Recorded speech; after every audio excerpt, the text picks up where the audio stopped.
But back to Child's Play. It's really impressive. Now, you know, any moving doll would be computer generated, but the way it was done with the combination of puppetry and machinery and actor in suits and inserts here and there, it's incredibly effective here. It's a series of problems that we didn't know how to surmount that we were able to do while we shot, which was amazing. I really, so looking back on it, because so much was just not a necessity.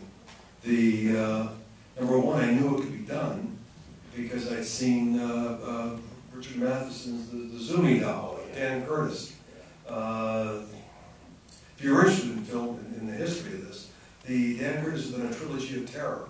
And I don't know how they got that on TV, but they did, like in 1970. It was in the early 70s, and it was written by Richard Matheson and 3 different stories, and that one in particular. With Karen Black. With Karen Black. She played the lead in all 3 stories. And what Dan Curtis did, who never spoke in a quiet voice, he always shouted. Whatever I was an actor in Winds of War for him. Wow. And you know, when he was directing. That was the last legit job I had until Azure 2. I don't know about legit. Well, okay.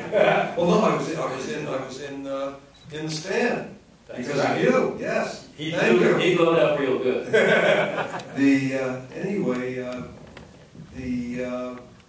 Where was I? We were talking about the puppetry and the mix of effects that you used. Well, anyway, Dan Curtis showed me it could be done, and he was working before there was a Steadicam. And so what he had done is he had taken and put like a 16mm camera or a Bolex, and he put it on roller skates and put it on the floor so you had the POV of the doll. And the doll in Trilogy of Terror is what, maybe 8 inches tall? And he had that, and it was scary as hell. So I knew that somebody had done it. They'd done it for about a 15 or 16 minute sequence, but I knew visually that I could make the doll scary, because mine was at 2.5 feet tall, and so that gave me hope. And then it was how to maintain the illusion, and that had all kinds of problems. We cut around it. I used a wonderful small person, Ed Not Gein, no. Ed Gale. Gale. And I built oversized sets. I sized the sets up so the sets were, you know, at one point, you know, they were 2.5 times bigger. When the doll burns, that was the small person inside the doll, and they had to have, you know, a breathing apparatus then for a burn. Now they can do it simpler than that with gel. When the babysitter's sitting there, and we're on her, and the doll runs through the archway behind her, we couldn't get the shot with anything like a doll, and I was absolutely desperate, and I turned around, and the actor's sister was there, and she was like 4 years old, and I put her in the Chucky outfit through the background out of focus, and behind the arch I hid the mother, and the other side of the arch I hid the nurse, and I had a little 4-year-old girl in Chucky's outfit run across the archway. And that's a huge scare. And that's how I got the shot. So like that all the way through. I love how it ramps up. It's, you know, Chucky coming to life really starts with the POV shot. And then it's the little girl running out of focus in the background.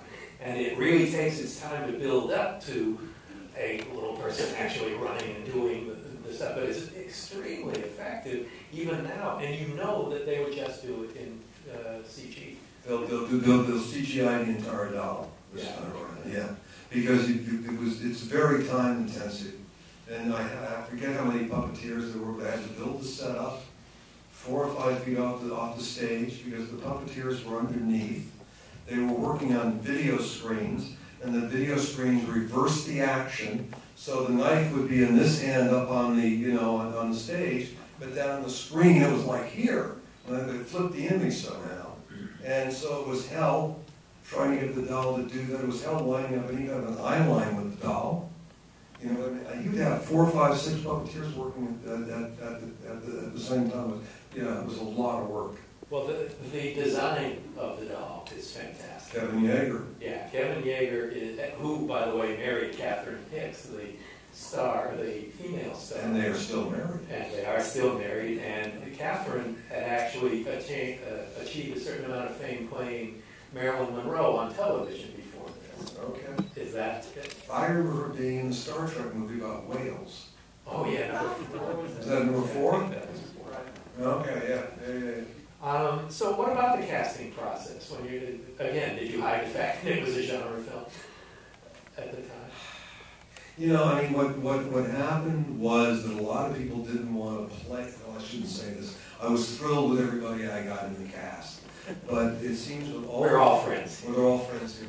It seems whenever you do a genre film, they all feel that the monster is the real star of the show and not them.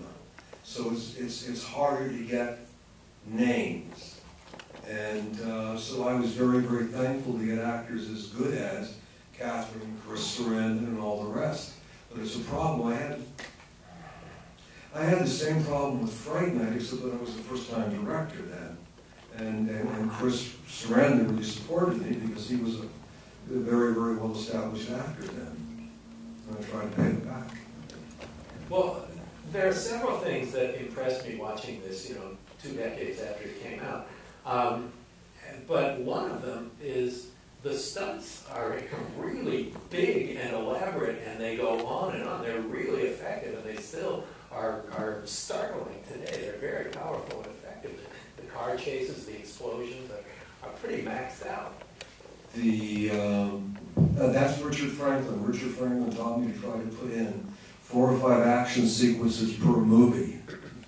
And when I wrote that scene where the knight comes up between Chris Sarandon's legs, and he goes, 3 feet in the air with the dolls underneath, stabbing up. When I wrote that, I knew that every guy in the audience would go up 3 or 4 feet. So, and it worked that way. I don't know how they let me do it. I really don't now. And it kept going, too. That knife keeps coming over and over, like twice as long as you expected. It just drives you crazy. Yeah. Wonderful, isn't it? Well, let's talk a little bit about Child's Play before we show. We don't want to do spoilers or anything, and then take a few questions from the audience. Sure. But, thank you for this, by the way, Mick. And Mick's wonderful, everybody. Tom and I have been friends for a long time, and it's really fun to see these movies the way they're intended on a screen, on film, running through sprockets. It's a really great way to do it. Enjoy it while it lasts. Yeah.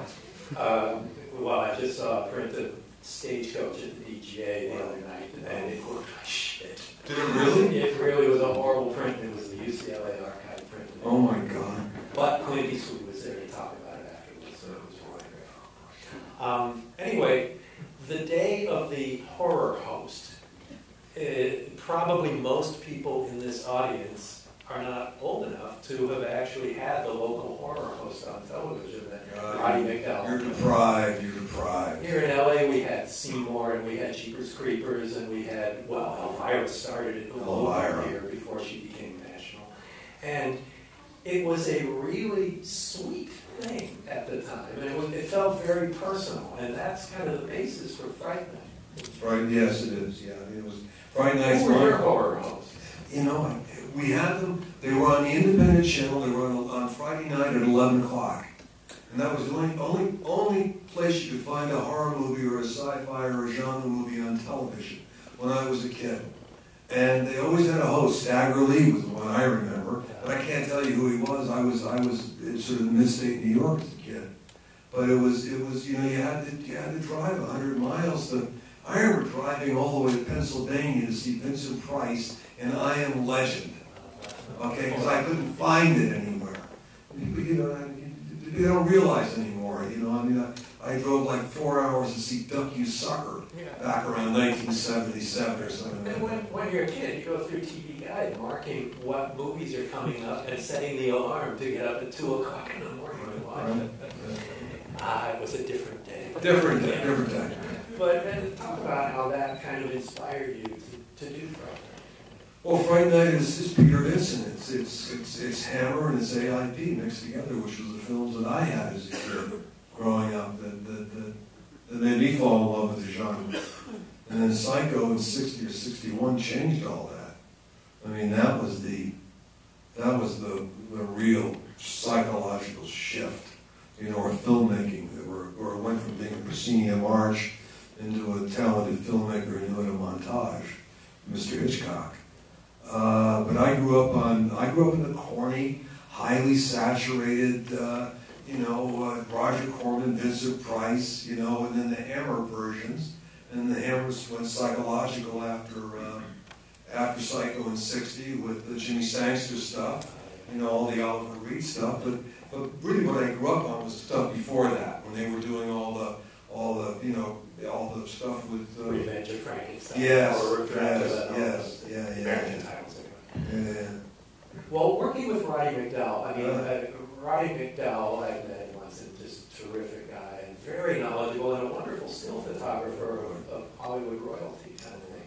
So that experience, was he the first guy you thought of for Peter Vincent?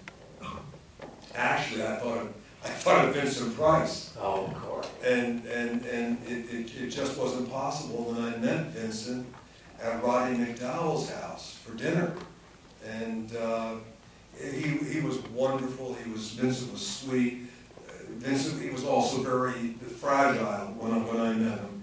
And that's why. And so Roddy was the next. Yeah. It sounds strange now, but Roddy was certainly one of the 2 or 3 top candidates to be the next Vincent Price.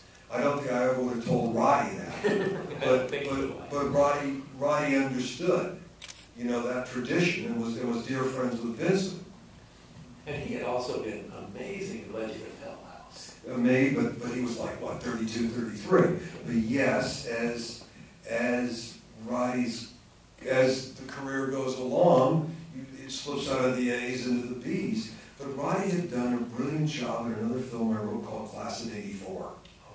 And so I thought of him right away when I found out that Vincent Price was not well enough to do it. He's terrific in it. Well, let's take some questions before watching the wonderful Fright Night. Yeah, I thought you used the Chicago setting really effectively with the cold and the urban desolation, and I was just curious, why did you choose Chicago, and how did you work that into your themes and your story, the palette, all the other things we're talking about? You know, I can't remember now why we shot there. I mean, you needed a big city. And I think we had a choice, and we went up and looked at San Francisco. And I don't remember the tax things working at the time. I don't think that was part of it. I think I chose it because it had the buildings. I also knew it because I had spent my freshman year I spent at Northwestern. So I was familiar with the city. And then we looked, then I went with John DeCure Sr., and we location scouted, and you know, and really I was able to make it bigger. I was trying to elevate it, and that's what it did. And that's the answer to the action sequences, too. Over here. I just wanted to say, Fright Night, all-time favorite horror movie. Thank you. But beyond that, did you ever have any other plans to continue with sequels, and what do you think of the new one that they're doing? I think it's a wonderful compliment. I think, it's, the good news is they're doing it, the bad news is they're doing it. I wish them the best. I hope it's huge, and I hope it's wonderful, and I just wish all of them the best. I thought it was a great cast, talented director. It's the same story. They modernized it, which I think it's a wonderful compliment. And I pray to God that it's a wonderful, brilliant movie. And I hope they make $1 gazillion and do 10 more.